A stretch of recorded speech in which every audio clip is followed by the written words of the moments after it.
And Okay. it's such a nice day in Portland today. Um, you can probably see out the window, but it's a little drizzly. Precipitation's at about 90 degrees. Humidity's Jory, yes. Jory, you can't say drizzly to someone who lives in Los Angeles. It's heartbreaking. Oh no, I'm sorry. I mean, just kidding. Liz, when's the last time it rained there? Do you want to talk about the weather for like 5 or 10 minutes? Why, there hasn't been rain around these parts since 83 years or so. It's been a long time. No, I don't know. It's raining a little bit today. Wind is at about 12 miles an hour, and sunset's coming in around 6:56 tonight. So yeah, just a lovely day here in Portland, Oregon. How is it where you are? It's actually not bad. It's kind of overcast. I'm a fan because it's been hot, and now it's nice. Yeah, it's good. That's so great. Well, it's so great to be doing this event with you. This is our first event for this book. It's a first day of school book, and it's a perfect day to launch it, October 10th. Yes. As we know, first days of school are traditionally around this time. And we like to do school right before Halloween. Just, get right into it. And I traveled all the way downstairs and across the hall for this, and I did this nice interior decoration here. Where are you, by the way? I'm in my basement. This is my office basement, but this is where I am most of the time. So I'm used to working from home in the basement. The only difference is now my family is also all here at the same time, although they're not here right now. They went out for the morning, so it's quiet. This is the most quiet it's been in probably 7 months. But yeah, this is my basement. There are basements in California. I think there's 5, and this is one of them. It's really nice. It's really nice. Thanks. So we're here today to celebrate the book, First Day, Critter Jitters. And this is a book about the first day of school, and it's starring a bunch of critters, which is another way of saying animals. So if you have a critter in your house, if you have a pet, feel free to invite them in. I feel like they're not going to want to miss this. I feel like this is going to be somewhat educational and instructive. At some point, I might bring my cat William in. I've got my dog in the background. She's ready if I need her. Okay, cool. Is she's sort of just hanging out back there? Yeah, she's real old. She likes just sleeping, so I'll just pick her up and hold her, and she'll be fine. Okay, cool. If you hear any meowing, that's William's favorite thing to do during any of these Zoom calls is stand outside the door and meow. And if you hear any meowing coming from my house, then there's something seriously wrong with my dog, and I'm not. I wanted to say just about this book. So like one of the themes of this book is that it's about worrying about something that hasn't even happened yet. And so it is a book about the first day of school, but it's also just a book about, the tendency that some of us, myself included, have to get anxious about things that might not even happen. And I have found that to be somewhat relevant. So yeah, even with this kind of digital event, I have a tendency to overthink these things and wonder how they're going to go. And so that's a bit of a backstory about what this book is about. It's just worrying about what things might not happen, and you kind of live them twice. Even if they do happen, you worry about them and you live it once, and then even in the small chance that something, worrying actually happens, and you have to live it a second time. So, well, and the funny thing is that Jory, was telling me like he was a little nervous, and I was telling him, well, surprise, I also get a little nervous before things like this or any sort of a new thing. And so the reality is that if you're feeling a little nervous about something, chances are other people involved might be feeling a little bit nervous. And then once you're all together, it's nice to know that everyone's sort of on the same page and everything usually works out just fine. That's right. All right, so we're going to do a few things today. We're going to do a reading right about now, and then we're going to do a little bit of a drawing demo. I think I'm doing the drawing demo. Is that how it works? Yeah, I'll read the whole book. You do the drawings. And then we'll take questions at the end. So we will be happy to answer any and all of your questions. I could see all of you out there. Right now, what do we got? Tessa, Miles, Alyssa, Marla's in there somewhere. So yeah, we're happy to take any of your questions. So why don't we start? This is called First Day Critter Jitters by Jory John and Liz Climo. Illustrated by Liz Climo. Yeah, we're practicing alternating. We're doing it. Okay, you wanna alternate these bubbles? You wanna start with sheesh? Yeah, I'll start with sheesh, and then you want to jump to yikes after I do sheesh? I think I should go to oh dear because it's right next to it. Let me take a look. look. So small. Oh yeah. I'm squinting at this. Sheesh. Oh dear. Yikes. Ugh. Sigh. Oh gosh. Gulp. Nailed it. Did Next page, please. it. First day Critter Jitters. Gulp. Gulp. All right, we're starting with the sloth. The sloth is talking to the reader, and you are the reader, of course. Everyone out there, all 20,000 of you watching this, and the sloth. And by the way, I should say, I'm not super vocal expert, so at least all of my characters that I'm going to be reading, Liz and I will be alternating. All of mine will sound a little bit like this. Got it? Cool. So, am I nervous about the first day of school? I mean, sure. After all, have you ever seen how slowly sloths walk? Like, I probably should have left yesterday. Trust me, you don't want to be late on the first day of school. And then the sloth's imagining what it'll be like, and he's sitting on this little stool, and he's writing on the chalkboard, I will get to school on time. And he calls off to the teacher, how many more times do I have to write this? 998. That's the imagination.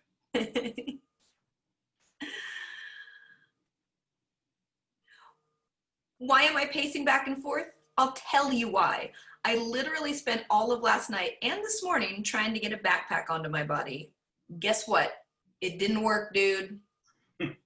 Oh, how will I carry my art supplies? Where will I put my stuff? Gulp. It's a very nervous snake on a log who couldn't bring his backpack to school because he couldn't slide it onto his snake body.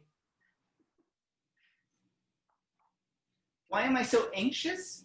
Because they're bigger than me. Who's they? All of them. And then the mouse is imagining all the other creatures are about 1,000 times bigger than the mouse. And there's just a little gulp while they stare down at him. The biggest bluebird in the whole world. I love that bluebird. All right, we've got a little kangaroo at a bus stop holding a picture of him and his mom. Am I tense? Yeah. I haven't really spent a great deal of time outside the pouch, to be quite honest. So this is going to be new for me. Also, I'm cold and I miss my mom. He's made a nice little sand statue of mom using 2 shovels as the ears, and it's in the pouch. Maybe next year I'll be ready. Can we take a moment to appreciate that sand sculpture? Wow. Sometimes as not to interrupt, but as the author, you'll write something like he creates a sand sculpture and then Liz has to draw it. All right, next page. We have a parrot. I'm feeling skittish. Here's why. I have a tendency to repeat things that other animals say. Like one time somebody said to me, please stop talking just this once. And then I kept repeating, please stop talking just this once. Please stop talking just this once. Please stop talking just this once. Please stop talking. I have a feeling that's not going to fly at school. And then the parrot is imagining standing in line, and a weasel says, hey, you cut in line. And the parrot says, you cut in line, you cut in line, you cut in line, you cut in. With his one roll on the tray. Oh, little mole reading a book with giant text. I worry that I won't be able to see the chalkboard. How big are chalkboards, by the way? And he's imagining just scribble, scribble, scribble all over the chalkboard. See, that's me without my glasses on. That's why I need to have my glasses on. Should I do the bear? Are we doing the whole spread? Sorry.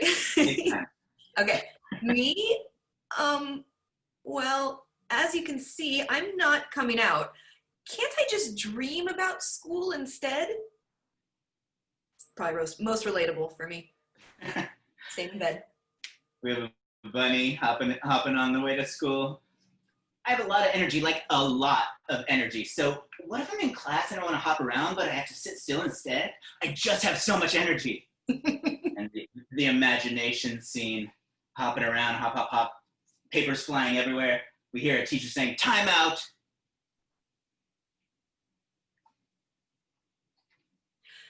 So, yeah, I've already been traveling towards the bus stop for 20 minutes and I'm still at my front door.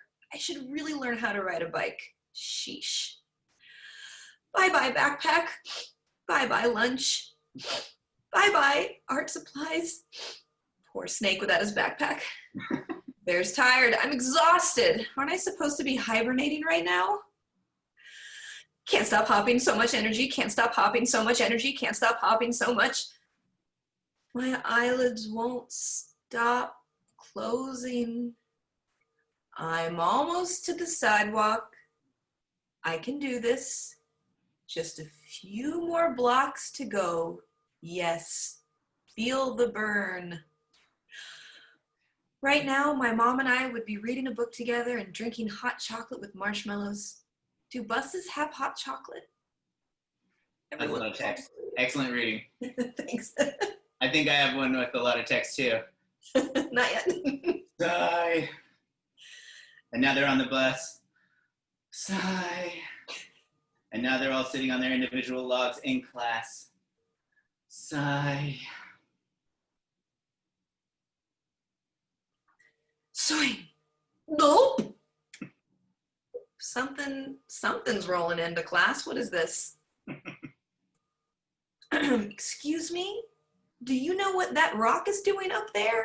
Asks the mole, who can't see and is very accurate. That does look like a rock, probably from far away. Kangaroo walks up to the object. Knock, knock, knock, knock. Hello? Anybody home? Bear says, maybe it's sleeping. I mean, I get it.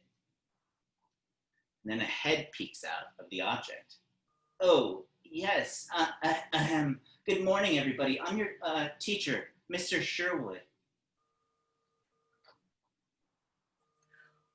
Whoa, did that rock just start talking? It's a talking rock? I'm no rock. As you can see, once I'm unfurled, I'm actually an armadillo. But I think I'm gonna remain in this ball shape, at least for a little bit. That's sort of how I roll, no pun intended, when I'm nervous. You're nervous, but we're nervous.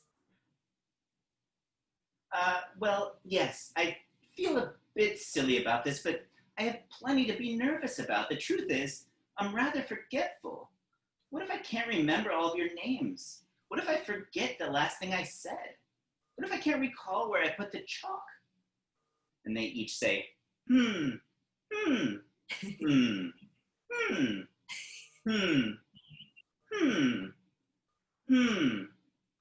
You've got to read all the hmms. You do. The mouse says, don't worry, Mr. Sherwood, I may be a tiny mouse, but I have the memory of an elephant. And I'll help you remember our names using a mnemonic device. For example, my name is Chauncey, and I like cheese. See how that works? And I'll repeat everything you say, even when you don't want me to. See how that works? See how that works? And I'll be on chalk duty. Mr. Sherwood, you have to come out of the ball. I am so excited about everything that you have to teach us. I can barely contain myself. Listen, Mr. Sherwood, I know how you feel. Sometimes it feels safer in the ball, but we're all in this together. Yes, I suppose you're right. Thank you, everybody. I'm feeling much better already. Now, how about that mnemonic device? Charlie, was it? Nailed it. Just kidding. It wasn't Charlie. All right, so now we have a sort of montage scene. So we're going through the rest of the school day here. We see the bear named Nellie standing in front of the chalkboard and using a mnemonic device and saying, my name is Nellie and I like naps. And then cut to Kangaroo and the Snake. You could share my textbook. Cut to Armadillo, bringing the mole a little closer to the chalkboard. 2 + 2 equals, anybody? Type it in the comments, please. 3 + 3, 4 + 4, 4 + 4. I don't know the answer to that one. I didn't get into this for the math, Liz. Sorry. We have the bunny reading the tortoise and the hare, of course. We have the mouse getting help sharpening a pencil from the snake by sitting on top of the head here. And then cut to a nice little lunch scene outside, and they're just munching away on their various lunches. Munch, munch, munch. Now they're on the playground, talking and super excited, happy now. The teacher let me sit in the front row and the chalkboard was clear. I just saw a hummingbird. He's the same size as me. I somehow managed to stay awake so far. I guess my backpack wasn't all that important. That's my favorite one. I sat still, at least for a little while, and now it's recess, and I can run around a lot. Being out of the pouch isn't so scary after all. Being out of the pouch isn't so scary after all. Being out of the pouch isn't so scary after all. Being out of the pouch. And then we have the teacher. I taught my first class and it went pretty well. Nice. We have all the critters going home on the school bus. We did it. Nice. And then there they are, walking and flying their way back home, looking happy. Did anyone notice who was missing? Hi. Am I late? Well, there's always tomorrow, and I have an idea. The next day, and the sloth is riding on the snake's back saying, "Wee!" And they're all going toward the school together. We have a mouse on the bear's head, gesturing toward the school. They're all wearing their backpacks. The snake is wearing a sloth for a backpack, really. And the sloth is wearing the snake's backpack. That's right. It's teamwork. And that is the end of First Day Critter Jitters. Thank you so much for paying attention. I feel like that went really well. What do you think, Liz? I think it went great. Should we do it one more time? Let's do it one more time. Yeah, let's do it slower. Cool. Let's do take two. No one's watching it, right? Jory, I'm over here wondering what, I'm trying to picture like a school-age Jory. Like, what did a school-age Jory look like on his first day of school? I mean, it looked exactly like this. I have not aged a day. Yeah. Now, do you want to take a look at a school-age Jory? I'd love to see a school-age Jory. And tell me if you would be able to actually spot, if you saw this photo and I wasn't holding it, tell me if you would know that this was a school-age Jory. Only because I've seen you wear that shirt before. I'm not sure what's going on here, honestly. I was either preparing for something, or this is just maybe dress up at home.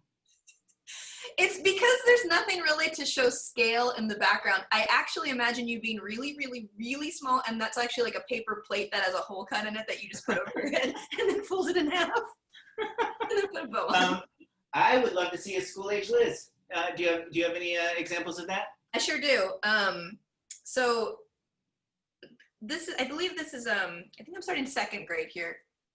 The fun thing about school-age Liz, see, as you can see, I've had these homemade bangs, home-cut bangs my whole life. So I've been preparing for giving myself home haircuts for a very long time. I also have quite a collar going on, not unlike. You remember that outfit? You remember choosing that outfit? You know, I don't think I did choose this outfit because I do remember choosing outfits and they were just wild and like mismatched shoes. So this looks like it was chosen for me. Although I probably chose the bow because I was a really big fan of bows when I was little. Oh yeah. Not so much now.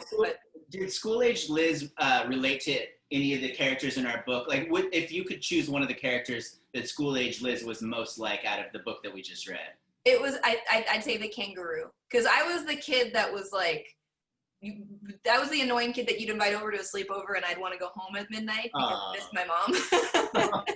So yeah, I think the kangaroo. But as an adult, I could see a little of myself in probably each of them because, you know, I get tired like the bear. I have too much energy like the rabbit sometimes. So, and I can't see like the mole. But the glasses. Yeah. What about you, Jory? I forgot to put on my glasses. Is this a good time? time? Put them on. All right. My glasses will be on for the rest of this. Great. I would say I relate most to the rabbit in the sense that from the beginning of school till now, I have a really hard time not just sitting here shaking my legs, like constantly. I feel like I come across as overcaffeinated even when I haven't had coffee, and I feel like it was in certain classes, it got to the point where teachers would come over to my desk and have to ask me to stop shaking my legs. It was bothering people. Oh. But anyway, I don't know. I channeled all that energy into this stuff. You know, I feel like I shake my legs into these books, and Well, I think too, like, at least for me, it seems like this, when you're always worried about like sort of your own thing being the thing that everyone notices, it's often that like everyone else has sort of their own thing like that. And yeah. Everyone's so concerned with their own thing that no one's really paying attention to everyone else's, and they just sort of like, it ends up being okay because everyone sort of comes together. And I mean, that's what the book's about, and that's very, very nice. It's like a nice thing, because usually it's just, we're all very, very focused on ourselves, and there's, a lot of other stuff going on. Everyone has their own fears, And by the way, one thing I wanted to say, and I'm going to take off my glasses for this to make a point. I do think, sometimes people do forget that, say a teacher will get nervous. I worked in education for a long time. I would always get nervous on the first days of, meeting new students. I worked as a camp counselor for years and years. I'd always get nervous on the first day of camp. And it's something that it's interesting. It's sort of just like built in, and it doesn't fully go away. And usually there's not a huge reason to be nervous. It's kind of, everything is, everything generally, as the story kind of shows, everything works out for the best. And you just got to get through that first day. But I do think that it's one of those things that it's nice to remember that a teacher on the first day of class wants to do just as good of a job, and meeting new people for the first time sometimes can be a little bit nerve-wracking. So I went through that myself. I think it's a pretty common feeling for most people. Should we do a little bit of a drawing demo next? Let's do a little bit of a drawing demo. Okay. Do you want to just start by just showing how you might draw any of the characters from the book? Sure. Okay, so what I'm going to do, I'm going to hit this button that I see here called Share Screen, and I'm going to share my screen. Let's see. Can everybody see my Photoshop? I can. All right, great. So this is Photoshop. I'm sure some of you might be familiar with this. This is what I use to do all of my work. And I'm gonna, I'm just gonna get right into it here and start drawing. I'll start drawing a bunny. How about that? So I'm gonna say actually, let me get a smaller brush. So my background is actually in animation, and anybody that knows anything about animation will see what I'm doing here and be like, why on earth are you not constructing your drawing? Why are you just going right into it with lines? This is terrible. This is not the way you're supposed to do this. You're supposed to construct, and show form and this and that. This is just kind of always how I've drawn. When I did work in animation, I worked in The Simpsons for a long time. I did have to sort of show more of a form underneath to show that it could move in space. But now that I'm just drawing sort of my own characters, this is just how I tend to do it. So I'm just gonna. I'm not saying anything in case it takes the focus off you and onto me. Oh no, it's okay.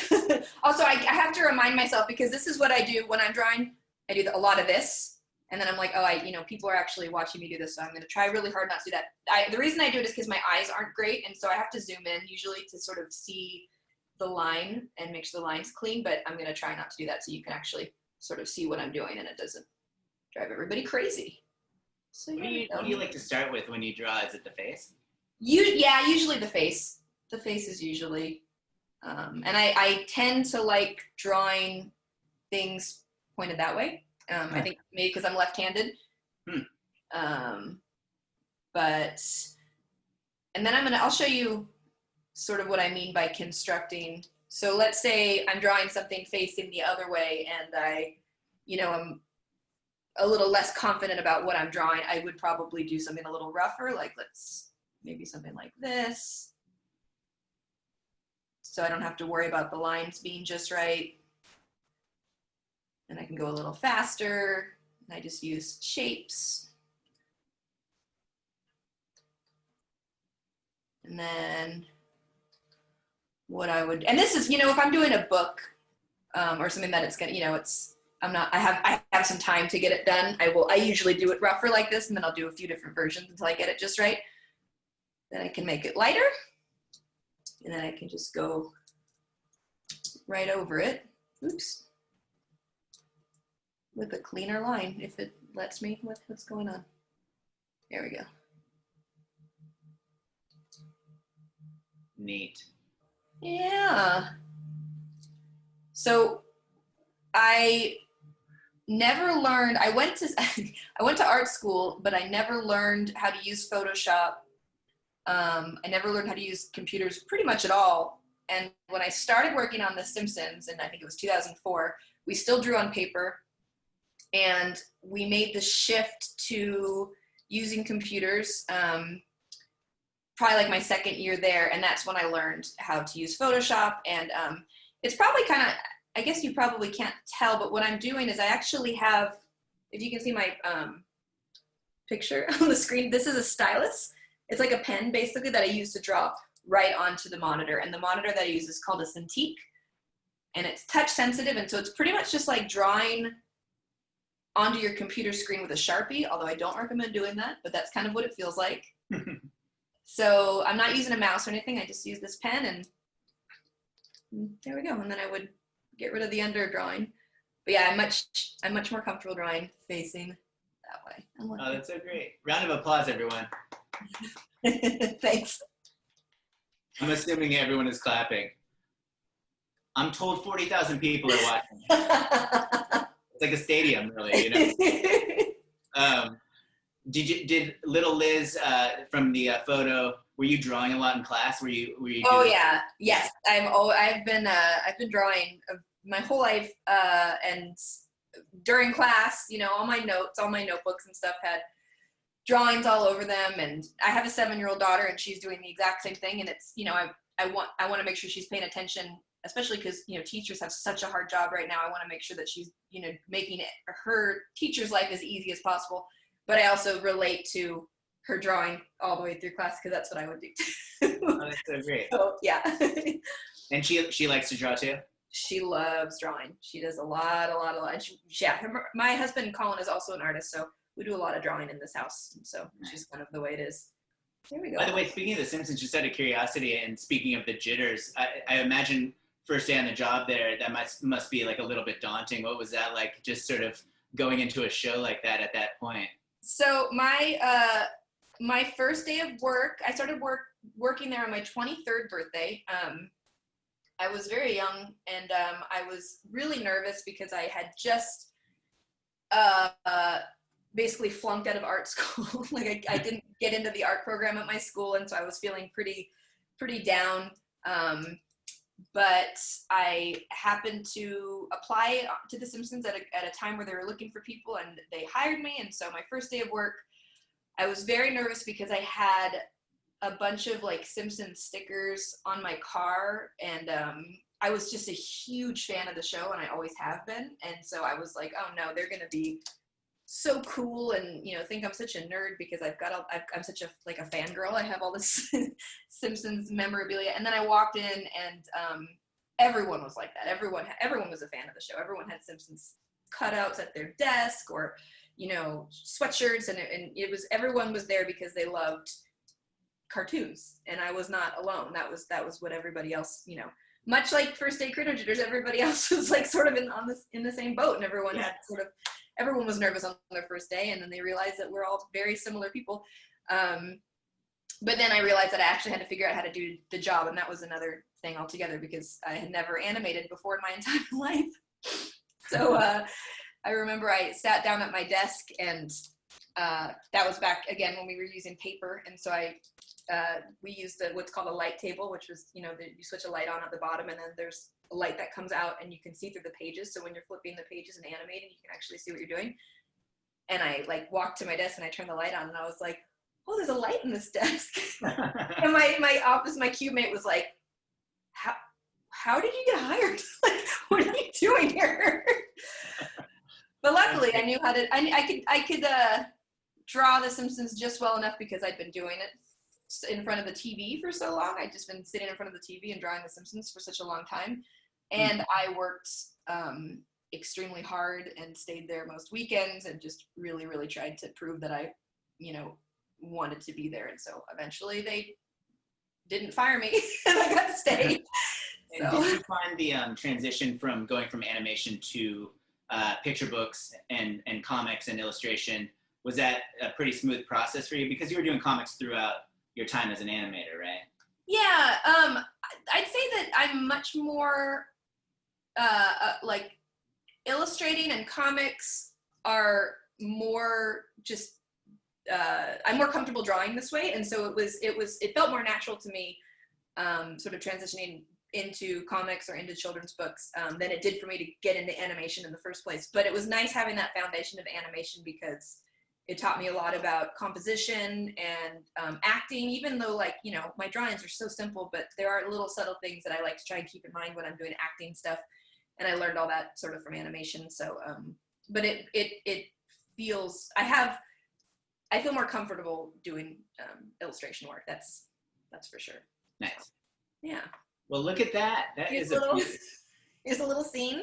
Yeah, and I am imagining when you're sitting there by yourself, not on a Zoom event, you are talking out loud to yourself just like you are right now. I am. I'm just pretending like someone's asking me questions and answering them. And for all we know, we're the only two people doing this right now. It's hard to say. It'd be funny what if this got dropped in 10 minutes ago? They're frantically texting us. I do see a bunch of notes in the chat, and Can we look at those and see if people would do it? Yeah. So here's one thought. We were going to attempt to try to do a little interactive activity, that is, come up with a character on the spot. And I love that idea. Yeah. So we were thinking maybe if you want to take 10 seconds and just think about a good character for Liz to draw, we're going to try to create something on the spot. No pressure for Liz. Good. I got it. Yeah. Well, I'm just gonna draw. What's going on with this fella? This is a Rory. This is a dinosaur. This is. Susan Miller says a tiger ? I like that. Thanks, Susan Miller. Thanks, Susan Miller. Okay, let's start with a tiger then, huh? I mean, no pressure or anything, Susan Miller, right? You just picked the one with the most stripes and everything. I'm gonna say this right now up top. The thing that I can't draw. Oh, we got a dragon. Here, you want me to give you a few suggestions and then you decide? Well, I'm gonna start with this tiger. I'm just gonna say up top that I can't draw anything scary. I've tried. Okay. So hard. I'm just letting you, this is gonna be this tiger and this dragon. Whatever I draw next they're gonna look like stuffed animals. It's just the way that it goes. I'm afraid. Oh, I just clicked on this. There seems to be a lot of comments. Sorry, everyone. I missed literally 100% of these.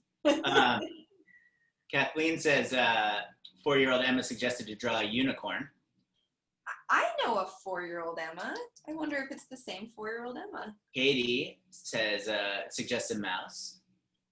Lucinda from earlier was clapping. I don't know what we were doing at 11:30 Pacific Standard Time, but it got a clap from Lucinda. Thanks, Lucinda.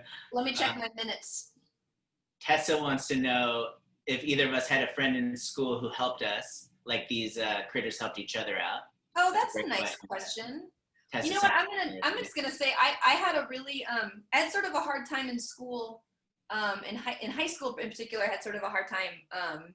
And I had a really good friend, one of my best friends ever. Her name was Andrea, and I will love her forever and ever because just having a friend that is there when you're sort of having a tough time, it just makes all the difference. And it made high school, fun. She made high school really fun for me when it could have been hard. And so even when it's hard, if you have a friend or somebody who's there kind of just to stick by you, it makes all the difference. So I credit anyone who's ever been nice to me in school, and I will love them forever and ever.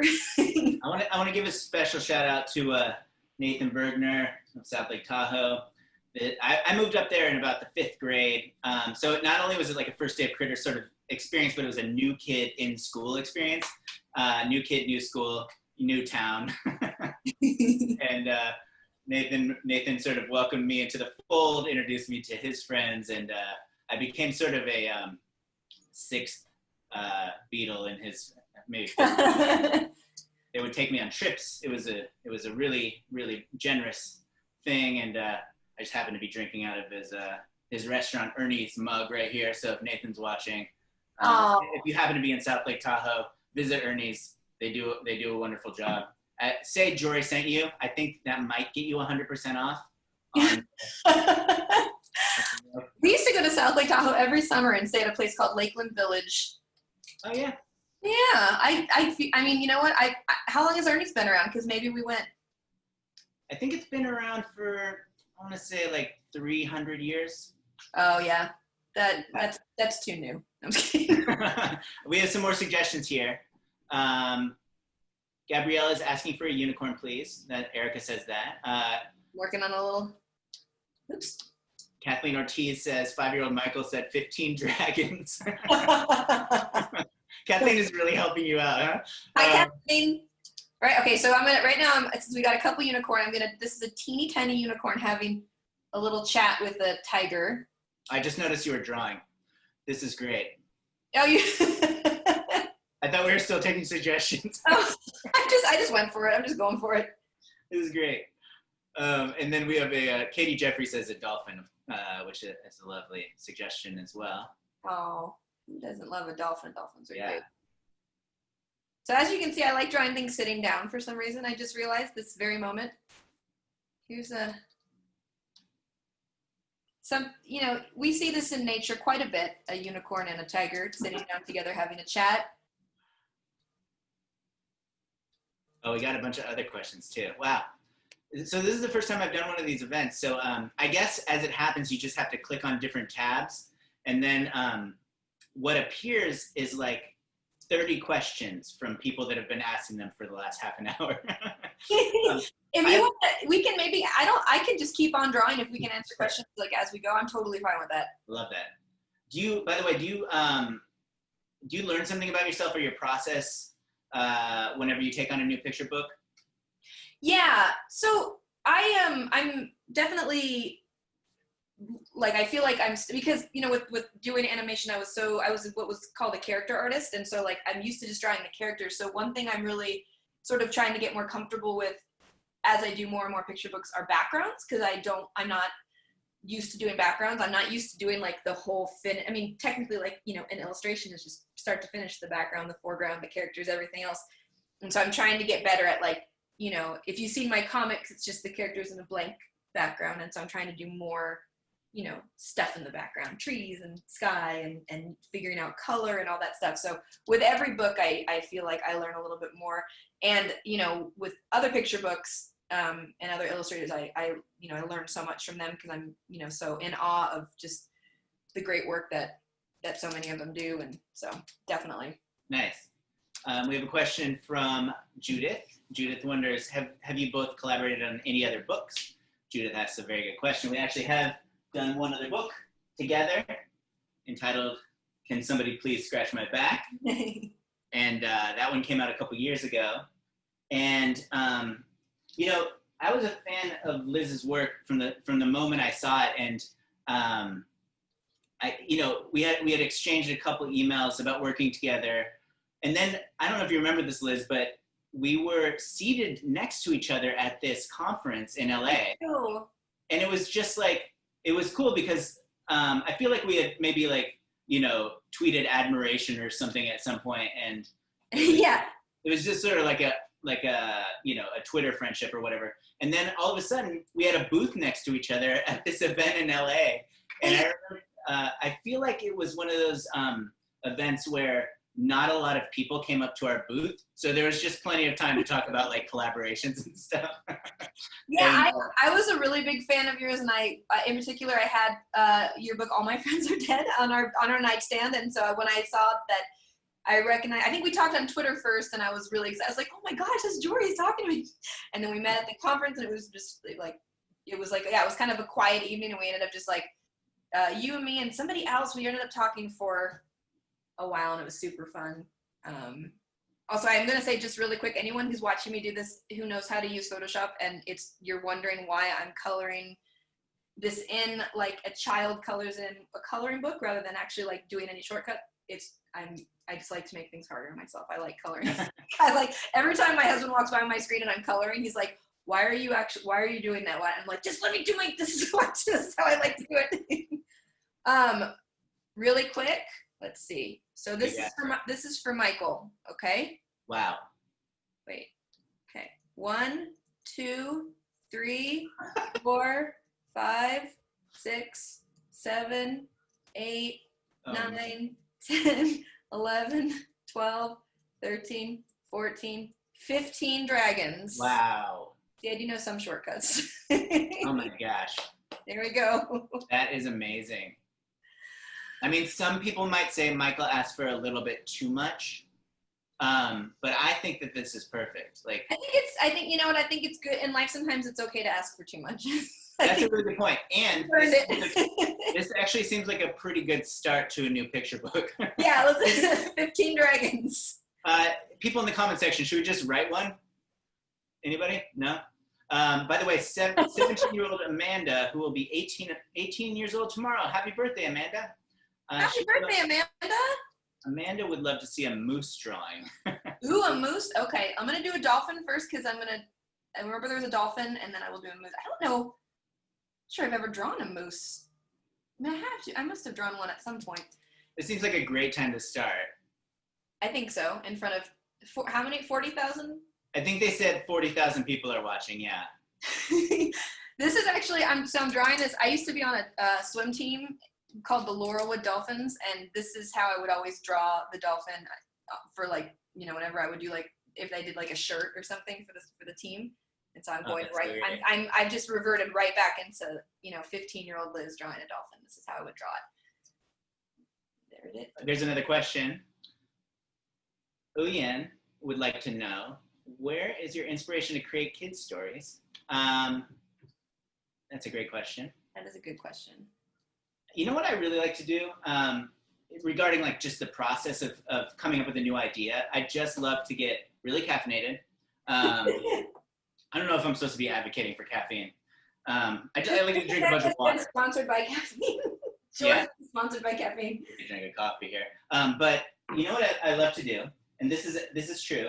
I'll take like a stack of index cards and I'll sit there for about an hour and I'll try to write just one idea on each card. And it could be an idea for just an overall picture book. It could be a character's name. It could be, you know, two characters, how they might interact. It could be a line of dialogue that maybe sticks out to me. It could be a title that sort of has a nice ring to it. I feel like, you know, you could think about something, mining something from your childhood, like for say Critter Jitters is definitely, you know, based on certain events. Mr. Sherwood, by the way, was my teacher. I don't know if I mentioned that to you. Oh, nice. Yeah. You know, so I really love this. I would recommend this to anybody that feels like maybe they just need like a little bit of sort of jogging their imagination. I feel like it's almost like an exercise for your imagination where you're like, I'm just going to sit here with a blank stack of 100 index cards and I'm going to just write one idea per card. And, you know, they're not all going to turn out to be gems. Maybe put it away for 2 days, come back to the cards, look through it, pull out, you know, 3 or 6 that really seem to maybe have some potential, and see if you can expand those. So that's sort of my process when I'm trying to just come up with something out of the blue, and it usually works, actually. It's just fun to sit down and try to come up with something out of nothing. How about you, Liz?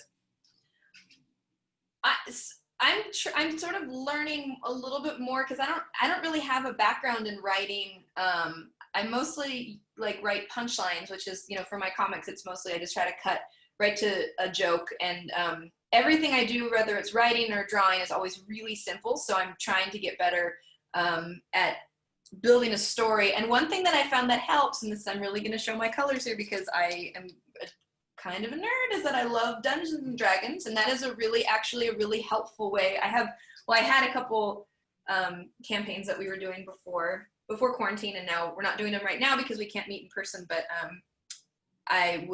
me and a group of friends would sit and play Dungeons and Dragons, and sort of like it would help us sort of like learn how to world build and also just sort of create characters in a way that felt really natural, because whenever I sit down and try and write, sometimes I feel like it's really forced. And when it sort of occurs naturally, then it's easier to build, and it makes it a little bit more fun. So that's my secret, is Dungeons and Dragons. I love that. Do you teach ever, in terms of like, do you teach art to kids? I haven't really. I don't think I have. My mom was actually an art teacher for all the neighborhood kids would come over and she would teach art. And that was what I wanted to do. That was sort of what I was planning on doing before I got the job in The Simpsons. I always thought that I would want to be an art teacher. And I've actually considered, like, if we were in a situation where, because right now my daughter, who's in 2nd grade, is doing distance learning. And so I was thinking, if there was a situation where we were in a pod with like a couple other kids, maybe I could teach art to them. We'll sort of see. It's been sort of a busy fall for me, so I haven't had a chance to do that. But I will say that teaching is so hard. Did you know that? Yeah. Also, I apologize. I'm looking at my screen, but it's a split screen, so I think the camera is actually over here, but my drawing is here, so I'm not just looking off to the side. But teaching is such a hard job that I'd like to think I would be good at it, but I really don't know, because I'm so used to working on my own. And as you can see, like in my basement, that I think it would be, I would love to try it. I'm not sure if I'd be any good at it, but I would love to give it a try. And that is something that I've sort of always wanted to do. So nice. And I think we should take a moment to just give a shout out to teachers and all the I know, it's true. Especially now, especially this year. And we're just in awe of everything you do. And, I worked as a program director at an educational nonprofit for years, and it's called 826 Valencia. It's in San Francisco. They have a bunch of chapters throughout the country. If anybody watching wants to get involved in, it's volunteer, and it's tutoring, it's field trips where you create a story with a classroom of kids. It's, nighttime classes where you create a newspaper and so forth. But I feel like I got to see a lot of teachers in action. I'd visit a lot of classrooms and just really get a firsthand sort of look into how much they're doing every single day. Just the amount of work is just, it's a lot. So, and learning to adapt right now and do this distance learning adds a whole other wrinkle to it. So, happy National Teachers Day was last Tuesday. And thank you for all you do, teachers. And you're the best. I will say, there's a teacher coming in right now. Yeah. This is a lot like what Mr. Sherwood looked like too, which is great. I never told you. Was he an armadillo? Did he have a shell at least? He unfurled, yeah. I always try to throw words in there like unfurled and mnemonic, and. Yeah, no. So Andy says, "Hi Andy, how you doing?" Sova would like to learn how to draw a monkey. I don't know. We're down to 9 minutes, just so everyone knows. So like, maybe if you were just telling Sova how to draw a monkey without actually doing it, where would you start with the whiskeys? So I actually drew a monkey the other day for the first time in a really long time, because I have a hard time drawing monkeys. I have a hard time drawing monkeys, horses, which I'm like, I did a book with the unicorn, so that helped me sort of get a little more comfortable drawing horses. But monkeys and horses and cats and dogs were always really hard for me to draw, I think because there are so many of them, so many like famous sort of like cat dog cartoons. And I don't know, I guess I just like had a hard time trying to figure out how to make it look like mine. Let's see if I can do it without it looking really weird. But if it does, then I mean, that's just, we're all friends here.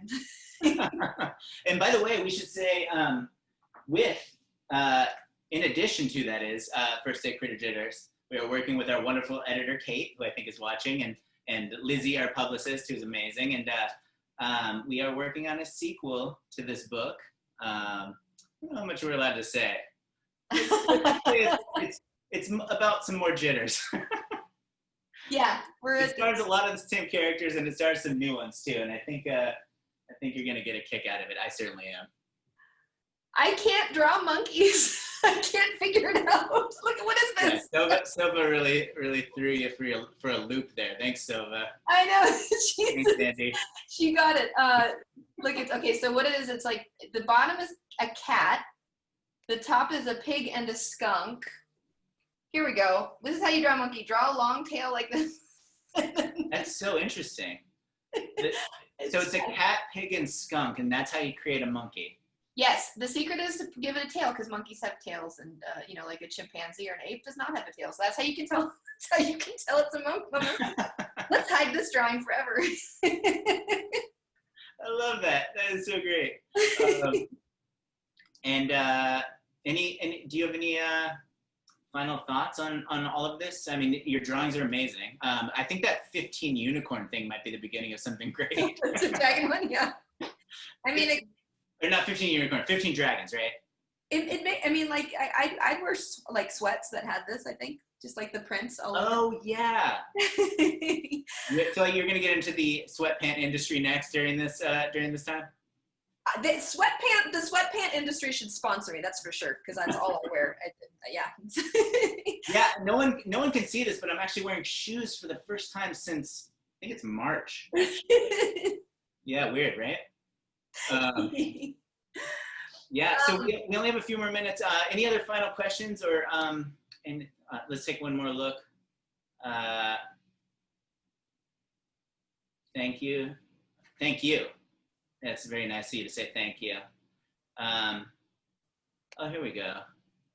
I know you can all see my screen still, right? So here I am reading the questions. Brian Larson says, Mohini, age 8, is curious if writing books is different depending on the artist you're working with. That's interesting.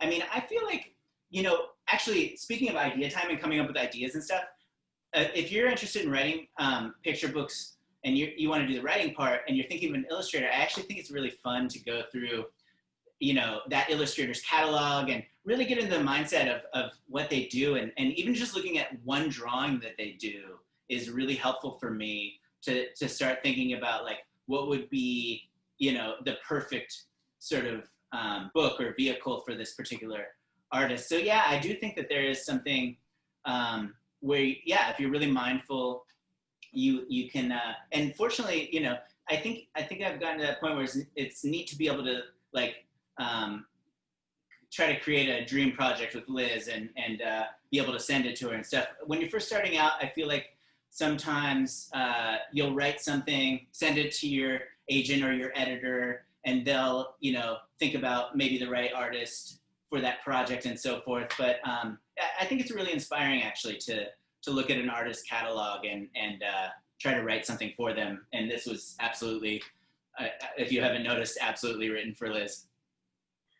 I had so much fun illustrating this book, and I always have so much fun working with you, Jory, because you are so good at all the things that I am afraid of doing. Like you're so good with words and details and like just you give so much like fun information that just it's such a joy to illustrate any of your books, because it's just like it's so you paint such a nice picture that it comes so naturally. So thanks so much. Yeah, That's so nice of you. Yeah, I include 10,000 words of artistic notes. Yes. Just kidding. We only got a couple more minutes, so I guess I'll use the last two to solve this. Here we go. White, red. All right, close enough. I think that's pretty much it. So I think if there are any other questions, we just want to say thank you for turning out on this rainy Portland afternoon where the wind is at about 12 miles an hour. Did I already do this weather report? I can't remember if I opened with that. At the top of the hour, yeah. Oh, hey, Tina, you're back. Hi. Everyone, this is Tina. Tina's great. Hello. Thanks. You're great. You're in the rare book room at Powell's, correct? I am. I'm right behind me are some old books. I'm at the Burnside store and watching the rain outside the window. Yeah, let's try to sell at least one rare book right now. What do you got? I haven't actually looked at them back Okay. here. These are my props. What's the price range here with these rare books? The price range is somewhere Around 50 to 30,000. Okay, so we'll take bids in the Q&A comment section. No, we won't. Ryan Larson will open with your bid. All right. Anyway, I interrupted. Tina, you were saying. No, I just wanted to thank everybody for coming, and I wanted to thank Jory and Liz. That was awesome. It was so much fun to listen to you talk and to watch you draw, Liz. It was amazing. I happen to love the dragons too. So Oh, yay. that should be the next one. Yeah. Honestly, I think the 15 dragons and 15 unicorns could probably blend together into one story. Oh, wow, yeah. And Yeah. you know, if you have Clone Stamp, I've learned a lot with Clone Stamp. You got, 15 of anything real quick. Yeah, you can Yeah. go. So if anybody wants to learn how to do 15 of anything, write down Clone Stamp. You're welcome. Thanks. And if you never see a Liz Climo book about a monkey, now you'll know why. By the way, Something to work on. Kate Harrison says, I think we need to do a monkey book next. No! That's our editor, Kate Harrison. Nice. Thank you, Kate. Great to I'll see you. practice. Awesome. All right. Thanks, everyone. Make sure to check out powells.com for other story times and other virtual events. Again, Liz and Jory, thank you so much. It was a lot of fun, and we can't wait to have you in the store again once Yes, we're thank you, Powell. fully We open. love you so much, and Powell's is the best of the best. And thank you for existing and making Portland and the world a better place. Thank you. I appreciate that, even though it's not just me who does it. Just take the credit. Just take it. Thanks so much. Bye, everybody. All right, Bye, thanks, everyone. everybody. Have a great day. See you next time. Bye. Thanks for coming. Thank you.